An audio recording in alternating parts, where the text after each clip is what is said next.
할렐루야.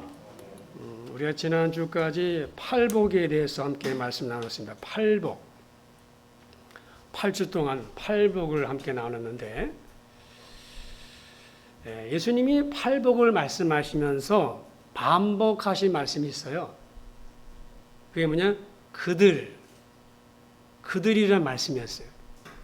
이거죠. 심령이 가난한 자 복이 있나니 천국이 그들의 것이며 또 애통하는 자는 복이 있나니 그들이 위로를 받을 것이고 또 온유한 자는 복이 있나니 그들이 땅을 기업으로 받을 것이고 또 의에 줄이고 목마른 자는 복이 있나니 그들이 배부를 것이다. 자, 이렇게 팔복을 말씀하시면서 그들은 또 그들의 의를 했습니다. 그런데 오늘 말씀을 시작하시면서 서두에서 너희는 그랬어요. 너희는을 시작하죠. 여러분, 그들과 너희는 어떻게 다를까요? 그들과 너희는 무슨 차이가 있을까요? 여러분, 그들은 3인칭 복수형이죠. 네. 그들은 3인칭 복수형이에요. 여러분, 왜 예수님이 그들이라는 3인칭 복수형을 사용했을까? 지금 예수님 말씀을 듣고 있는 사람들은 성경을 무리라고 그랬어요. 무리라고 그랬어요. 그죠? 1절에 무리라고 표현했습니다. 그러니까 팔복의 말씀을 듣고 있는 사람들이 무리. 그러니까 그 무리들 중에는 주님이 택한 사람들도 있고 그런 사람들도 있지만은 그렇지 않은 군중도 있다는 거예요. 다시 말하면 우리가 마태복음 24, 25장에 가면 청함받은 사람과 택함받은 사람. 청함받은 사람은 많은데 택함받은 사람은 적다는 말씀이 있죠. 그러니까 그 무리들 중에는 예수님이 택한 제자도 있지만은 대부분은 그저 군중에 불과했다는 거예요. 왜냐하면 그들도 천국 복음을 들어야 되기 때문에. 예수님은 산 위에서 무리들 향해서 천국의 시민의 특성을 말씀했어요. 심령이 가난한 자, 또 애통하는 자, 그 다음에 온유한 자, 의에 줄이고 목마른 자, 또 긍휼히 여기는 자, 마음이 청결한 자, 화평하게 하는 자, 의를 위해서 받기를 받는 자. 자, 이렇게 8가지 복을 말씀했어요. 자, 그런데 오늘 예수님은 팔복에 대해 말씀을 하신 다음에 너희는으로 시작하죠. 너희는 그래서 그죠? 보시면 너희는 있잖아요. 너희는. 자, 이 말씀은 무리들에게 하신 말씀이 아니라는 거예요. 여러분, 무리들이 하신 말씀이 아니라 예수님은 따로 제자들에게 이 말씀을 하신 거예요. 그래서 너희는 뭐예요? 2인칭 복수잖아요. 너희는. 예수님은 팔복에 대한 말씀은 산상에서 무리들에게 말씀하신 다음에 그리고는 제자들 따로 불러가지고 너희는 그랬어요. 여러분, 무리와 너희는 다른 거죠. 그들과 너희는 다른 거예요. 너희는 우리로 말씀하자면 이 말입니다. 오늘날 말하면 예수를 믿고 따르는 사람들은 그리스도인들은 거예요. 그 그리스도인의 정체성을 갖고 있는 자들. 그러면 주님께서 그리스도의 정체성을 어떻게 말씀하고 계시는가? 오늘 말씀해 보니까 너희는 세상의 소금이다. 너는 세상의 빛이다 라고 말씀하세요. 성경 우리를 향해서 세상의 소금이고 세상을 비추는 세상을 밝게 하는 빛이라고 하고 있어요. 여러분, 우리가 세상 가운데 사는데 우리가 세상의 소금이다, 세상의 빛이다 라고 했어요. 여러분, 세상의 소금이라는 말은 세상이 쉽게 부패하고 썩는 특징이 있다는 것을 전제하는 거잖아요. 주는 너희는 세상의 소금이다 라고 말씀하신 것은 세상에 그만큼 부패하기 쉬운 곳임을 반증하신 거예요. 여러분, 세상은 가면 갈수록 더 부패할 것이고 더 썩을 것이고 더 더러워질 것이고 더 무정해질 것이고 더 비인간화될 것이고 더 비인격화될 것이고 더 악해지는 방향으로 흘러가게 되어 있습니다. 왜요? 죄인들이 모여 사는 세상이기 때문에 자연스럽게 부패하고 썩는 방향으로 가게 되어 있습니다. 지금 세상이 그렇지 않습니까? 사람들은 점점 더 악해져 가고 있어요. 노아 홍수 때처럼, 소돔과 고모라 때처럼 점점 더 사람들이 악해져 가고 있고 악밖에 안 남아 있습니다.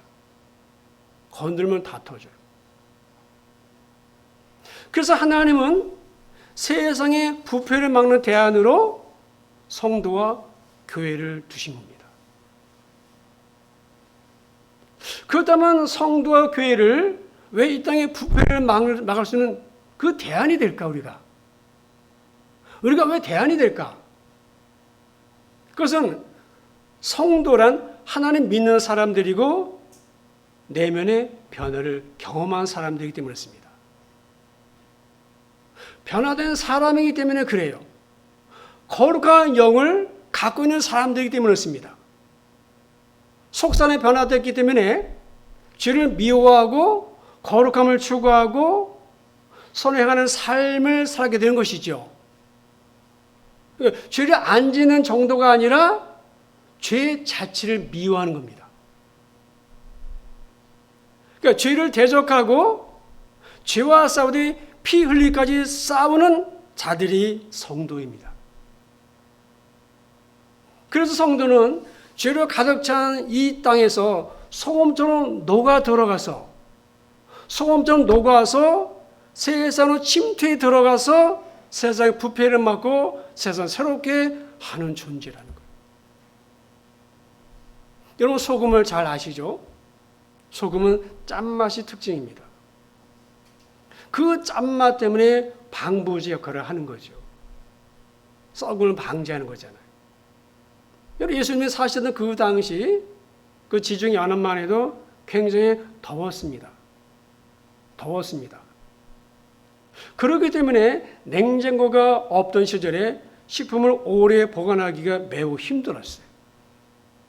그런데 이 소금만 넣어두면은 적어도 한두 달은 신선하게 보존할 수 있었습니다. 그래서 그 당시 사람들은 하늘의 태양 다음으로 소중히 여기는 것이 소금이다 하는 말을 할 정도로 소금을 무척 아끼고 귀히 여겼다고 그래요. 우리는 흔하잖아요.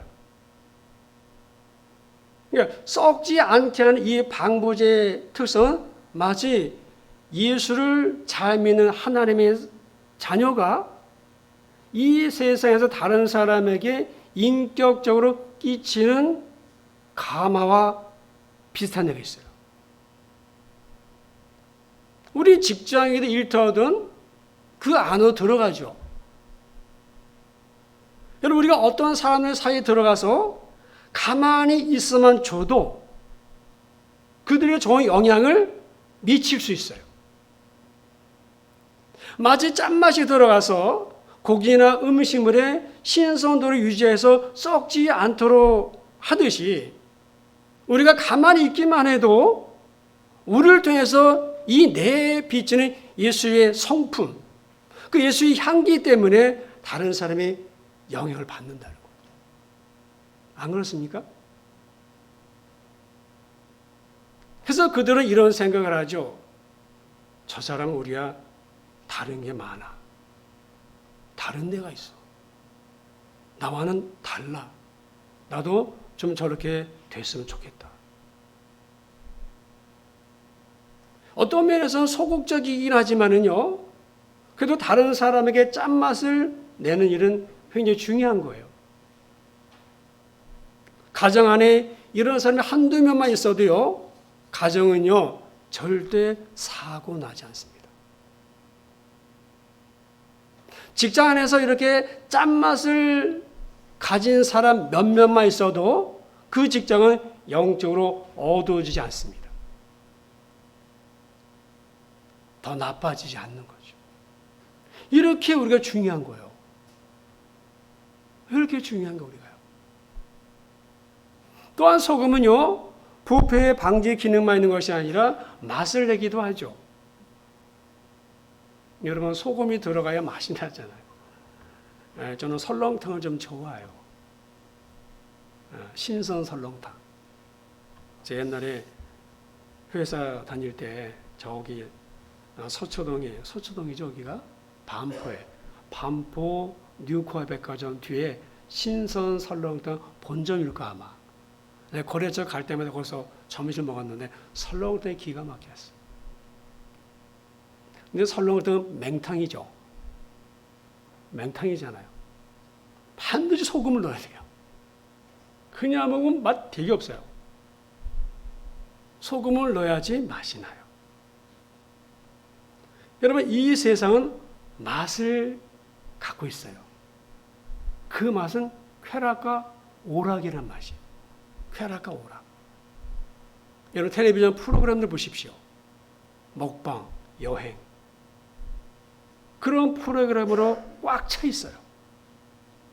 여행 가는 맛이 있고, 그리고 먹방, 먹는 맛이 있잖아요. 맛집을 다 찾아가잖아요.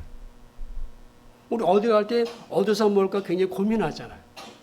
텔레비전에서 다 알려줘요. 그래서 맛집을. 맛있으니까.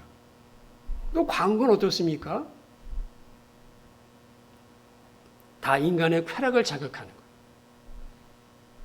그런데 보시면요, 우리가 드라마도 마찬가지지만은 잠깐 대리만족이죠.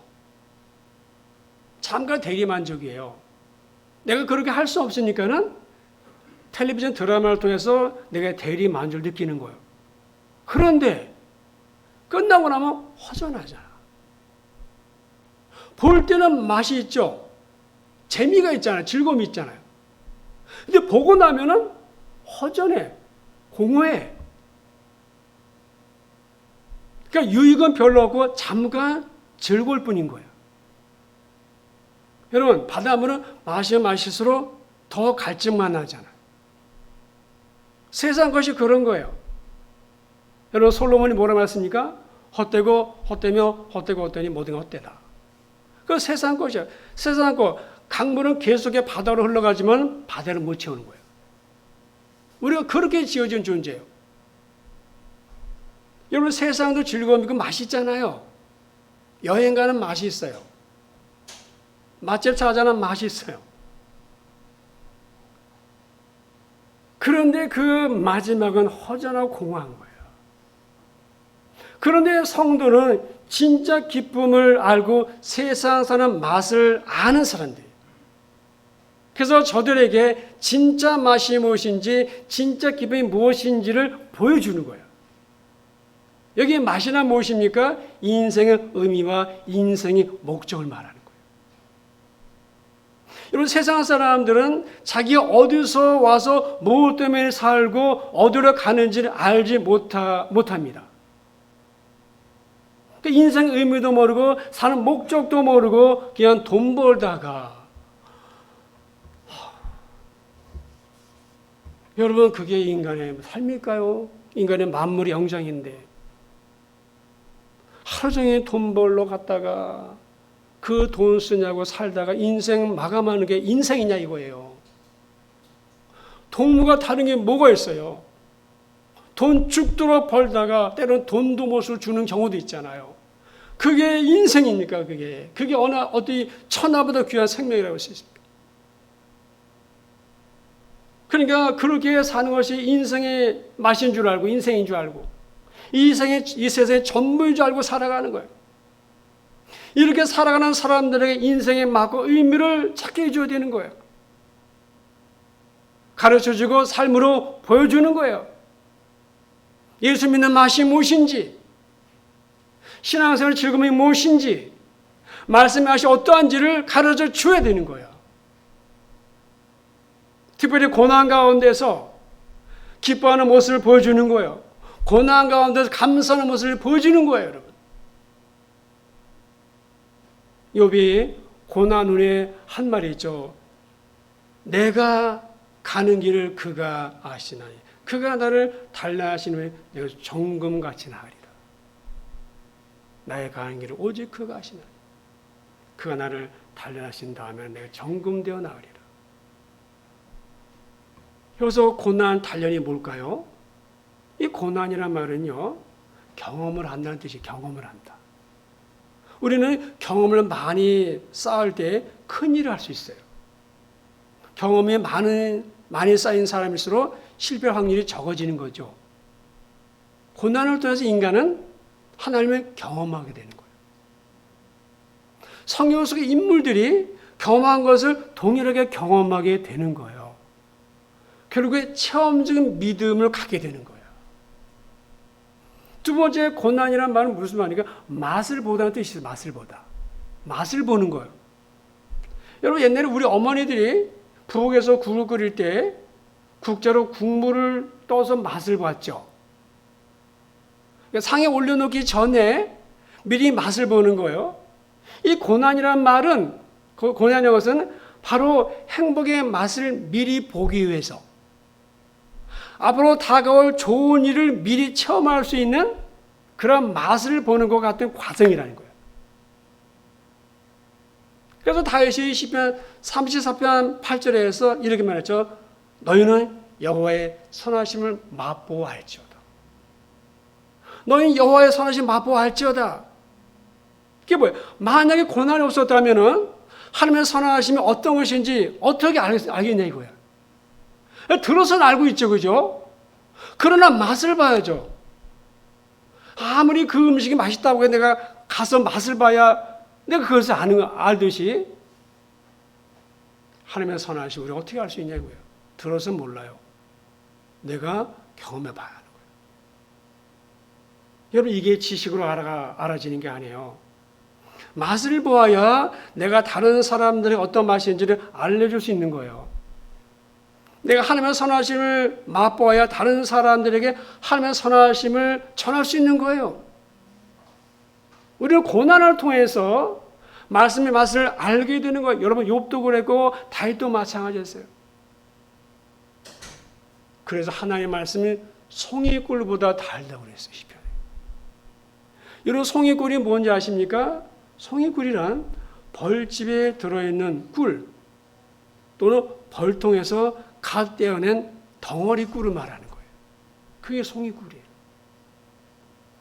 고난은 삶의 방향을, 인생의 궤도를 수정하게 되고 수정해주고 하나님의 경험하게 하고 말씀의 맛을 보게 해요. 여러분, 말씀의 맛이 있습니다. 말씀의 맛을 알아야 말씀을 또 읽게 되는 거예요. 성도는 이 맛을 아는 자들이에요. 그래서 이 맛을 알기 때문에 예배 오는 거예요. 이 맛을 알기 때문에 성을 또 들춰보는 거예요. 여러분, 만약에 말씀의 맛이 없다면 누가 성경 보겠습니까? 그게 억지로 되는 일입니까? 하라고 해서 한 일입니까? 억지로는 한두 번 할 수 있어요. 분명해서 말씀에 맛이 있어요, 여러분. 제가 경험한 거예요. 오살리 40일 동안 오살리 금식 기도원에 있으면서 말씀이 정말 맛있었어요. 너무 맛있었어요, 진짜. 예배 끝나고, 본당 예배 끝나고 숙소로 가는데 중간에 식당이 있어요. 점심되면요, 냄새가 솔솔 올라오잖아요. 그때 금식할 때였는데 말씀이 맛있어가지고 빨리 숙소에 가가지고 말씀 읽어야지, 이 생각밖에 없었어. 그 생각밖에 없었어. 배 한 3일 정도는 고팠어. 근데 그 다음부터 안 고파. 어우, 말씀이 얼마나 맛있는지 빈대떡보다 더 맛있어. 이걸 어떻게 설명하겠습니까? 본인이 맛봐야지 알지. 남이 말한다고 알겠습니까? 내가 맛을 봐야 맛을 알지. 여러분, 우리는 그 맛을 아는 사람들이라는 거예요. 근데 저들은 그 맛을 모른다는 거예요. 그래서 예수의 맛이 있어요. 예수의 맛을 내는 사람들. 우리가 맛을 내는 거예요. 네? 그들이 맛을 내는 게 아니라 내가 맛을 내는 거예요. 그들 속에 들어가서. 그 직장이든 뭐 일터든 때로는 가정이든 내가 거기 들어가는 거잖아요. 우리가 예수 믿고 바로 천국 가는 게 아니잖아요. 바로 천국 가는 게 아니죠. 이 땅에 살아야 되잖아요. 주님 부르시는 그날까지. 그 맛을 알아야 신앙생활에 지경적으로 신앙생활이 즐거울 수 있어요. 그런데 그 맛은 언제 느끼는가? 고난 가운데 오는 거예요. 그냥 안 와요. 그러면 별로 가치를 못 느껴요. 심한 고난을 겪어서 맛을 할 때 그 말씀이 귀함을 아는 거죠. 그런데 주님은 우리를 소금과 빛이라고 말씀하신 다음에 한 가지 기억할 것을 당부하세요. 그게 뭐 13절이죠. 너는 세상의 소금인데 소금이 만약에 그 맛을 잃어버리면 무엇으로 짜게 할 수 있겠느냐? 후에는 아무 쓸데 없어가지고 다만 밖에 버려져 사람들을 밟힐 뿐이다. 여러분, 주님은 소금은 우리에게 맛을 잃지 말라고 했어요. 소금은 우리가 예수를 믿는 사람의 맛, 성도다운 맛, 또 교회의 맛을 잃어버리면 아무런 쓸모가 없어서 바깥에 버려지고 밟히고 만다는 거예요. 그러니까 소금이 만일 그 맛을 잃으면 이 말은 무슨 말인가 하면 이런 말이에요. 짠맛을 잃어버리거나 녹아야 할 때 녹지 않거나, 소금이 녹아야 되잖아요. 녹아야 할 때 녹지 않거나 스스로 변질되어 버리면 어쩌겠는 이 말씀이에요. 여러분, 신자는 마땅히 신자된 본분을 다해야 되지만은 만약에 신자답지 못하게 될 때는 이는 안 믿는 사람들보다도 못하다는 거예요. 정말 전혀 쓸데없어요. 이런 맛을 잃은 소금의 무슨 뜻인가 하면 이런 뜻입니다. 옛날 이스라엘 사람들은 주로 유목 생활을 했잖아요. 양과 소, 염소, 돼 유목 생활을 했잖아요. 그들이 치는 양에게 소금을 먹이려고 양도 소금 먹어야 돼요. 소금을 먹이기 위해서 암이 바위암자예요. 바위암자예요. 그러니까 소금 끼는 바위를 들판 여기저기에 박아 놓는데요, 미리. 자, 그렇게 해놓으면은 양들이 풀을 뜯다가 그 냄새를 맡고 바위로 와서 소금을 한 번씩 혀로 핥는데요. 그런데 만약에 비가 많이 오면요, 그 바위의 소금기가 모두 빠져나가고 돌만 남는 거예요. 그러니까 소금구실을 못하는 바위가 되는 거예요. 그러니까 주님은 정말 진리예요, 진리. 그러니까 이스라엘 사람들이 이 말이 무슨 말인지 알았던 거예요. 아니, 소금이 많이 맛을 잃으면 무슨 말인가? 그러니까 이스라엘 사람들은, 지금 제자들은 이 말을 충분히 이해하는 거예요. 6.25 때 유엔에서 피난민들에게 배급쌀을 주었죠. 근데 쌀은 있지만은 수저가 없고 그릇이 없으니까 주로 주먹밥을 만들어 먹게 돼요. 그런데 맨밥을 먹을 수는 없잖아요. 반드시 소금이라도 있어야 먹을 수가 있잖아요. 그 당시에 소금이 무척 귀했습니다. 소금도 쌀처럼 배급해 주었다고 하는데 가끔은 소금 가루가 아닌 암염을 주었다고 그래요. 암염. 소금 덩어리를.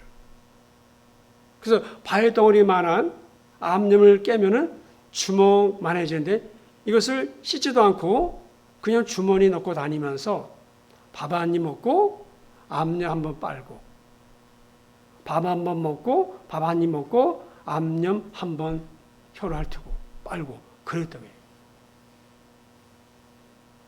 그러니까 이 암염은 소금기가 빠져나가고 나면요 무용지물이 지나지 않는 거예요.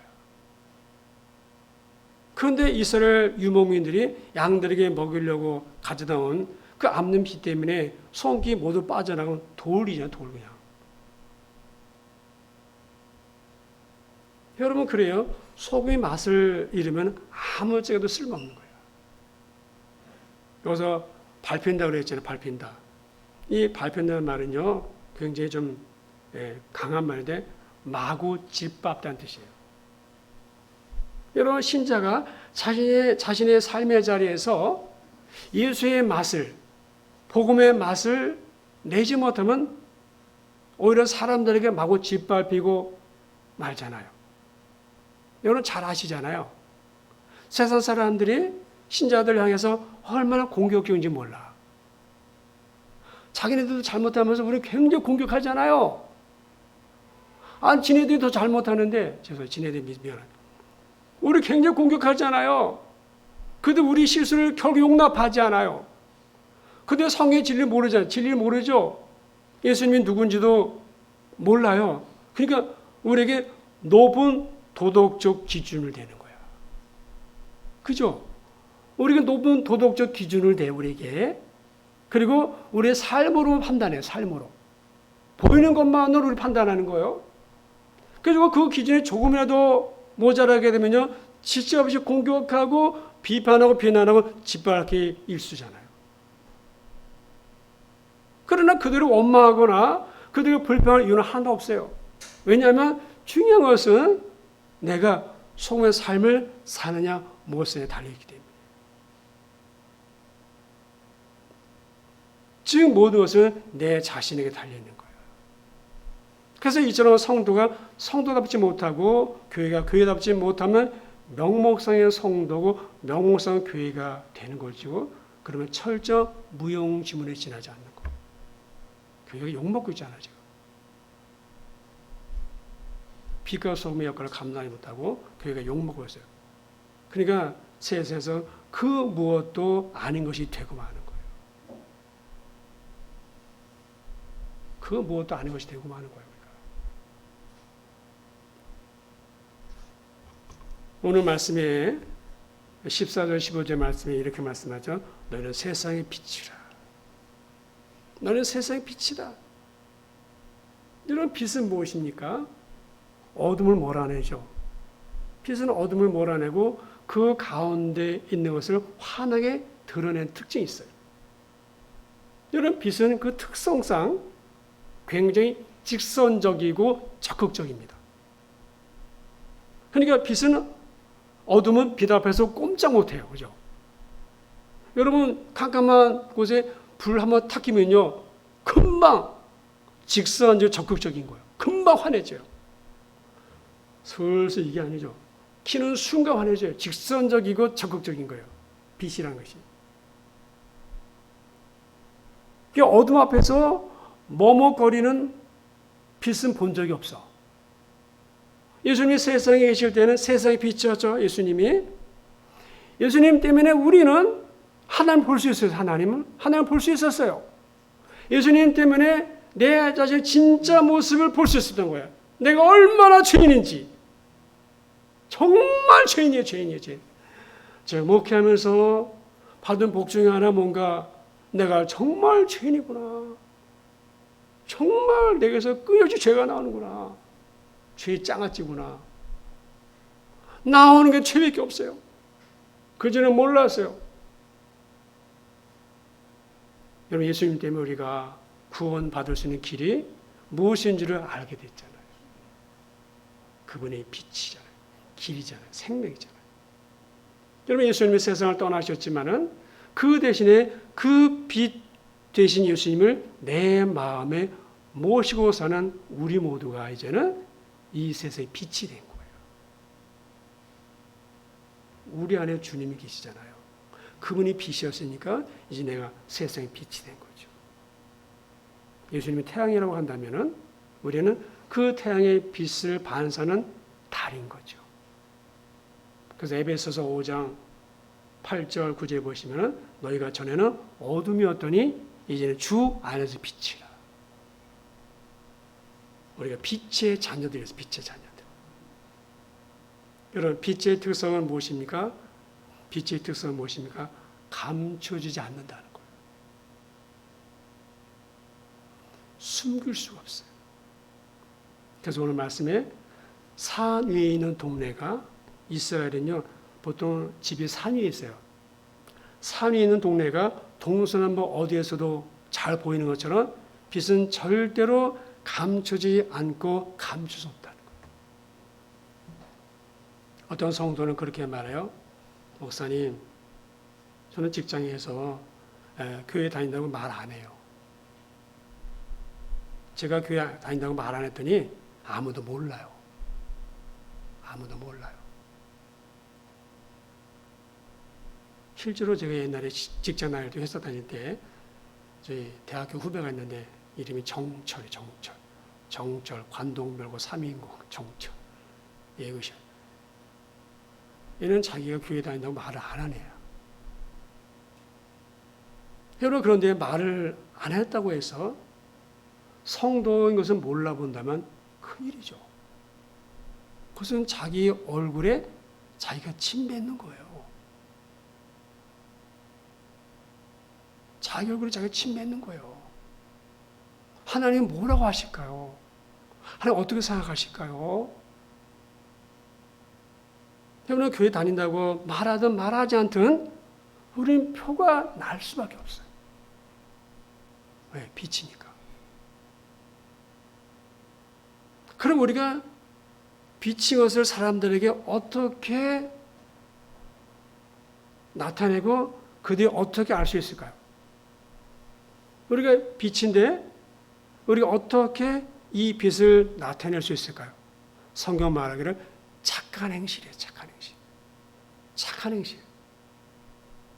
그러니까 저들은 우리의 진실한 모습을 보고 우리의 정직한 행동을 보고 그들이 우리를 빛으로 본다는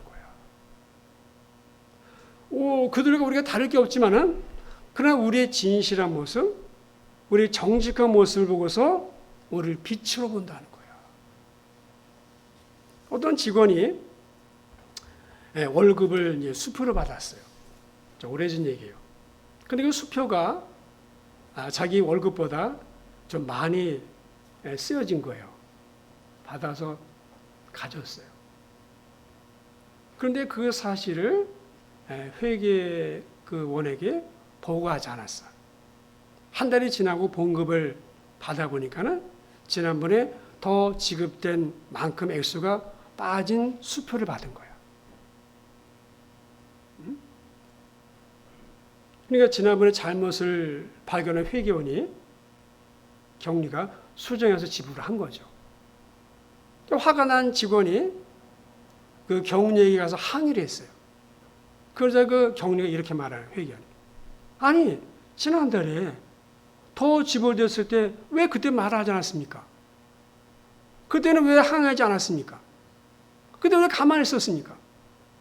그래서 그 직원은 한 번의 실수는 용납할 수 있지만은 두 번째잖아요. 두 번씩 참으란 말입니까? 그렇게 했다고요. 인간은 정직하지가 않아요. 거짓말하고 속이고 자기 합리하고 자기 정당하고 이게 썩은 거죠. 근데 그리스도인은 달라야 된다는 거야. 그리스도인은 정직해야 된다는 거야. 그리스도인은 정직합니다. 실제로 있었던 일입니다. 예수를 아주 잘 믿는 공무원 한 분 있었어요. 공무원인데 그 공무원을 통해서 이를 부탁하게 된 어느 회사 사장이 테이블 밑으로 봉투를 전해왔어요. 아무도 모르게 잘 봐달라는 거죠.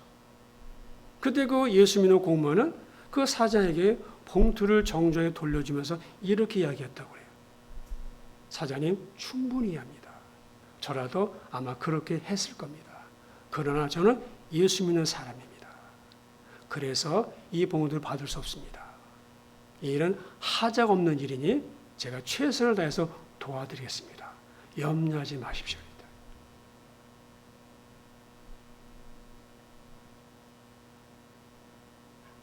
여러분, 돈 앞에서 사람이 비굴해지고 돈 앞에서 그러는데, 그러니까 이 사람은 진짜 예수 믿는 사람이죠. 이게 착한 행실입니다. 이게 예수 믿는 맛이고 예수가 있는 사람입니다. 바로 세상의 빛이죠. 세상의 소금입니다. 비록 사람들이 몰라준다고 해도 하나님은 아십니다. 하나님은 아시면 된 거 아닙니까? 세상이 나를 축복합니까? 하나님 축복하죠. 여러분, 산상수훈은 하나님의 백성들이 이 세상에 어떻게 살아야 되는가, 세상 속에서 어떻게 살아가야 되는 걸 말씀하신 거예요. 우리는 세상의 소금이고 세상의 빛입니다. 우리의 말과 우리 생각과 우리 행함을 가지고 부패하기 쉬운 세상에 들어가서 내가 녹아서 침투에 들어가서 부패를 방지하는 소금이 돼야 돼요. 또 어두운 땅에서 이 어두움을 비추는 빛으로 내가 살아가야 돼요. 나를 통해서 빛이 비춰져야 돼요. 무슨 빛? 예수의 빛. 그게 성도고 그의 신자고 그리스도입니다. 여러분, 그래서 날마다 날 부인해야 됩니다. 결코 쉽지 않습니다. 우리 본성이 가만히 두지 않으니까. 그러나 그렇게 내가 살려고 작정했을 때 하나님이 도우시는 거고요. 그런 일이 내게 쌓이고 쌓이면 내가 거룩해지는 거예요. 타협하지 않고 양보하지 않아요. 쉽지 않습니다. 그러나 그렇게 살아야 되는 것이 성도고 주의 명령입니다. 여러분, 한 주간도 여러분 직장 다 다니죠. 거기에 여러분이 소금으로 빛을 있다는 것을 잊지 마십시오. 드러나지 않을 수 없습니다. 기도하겠습니다.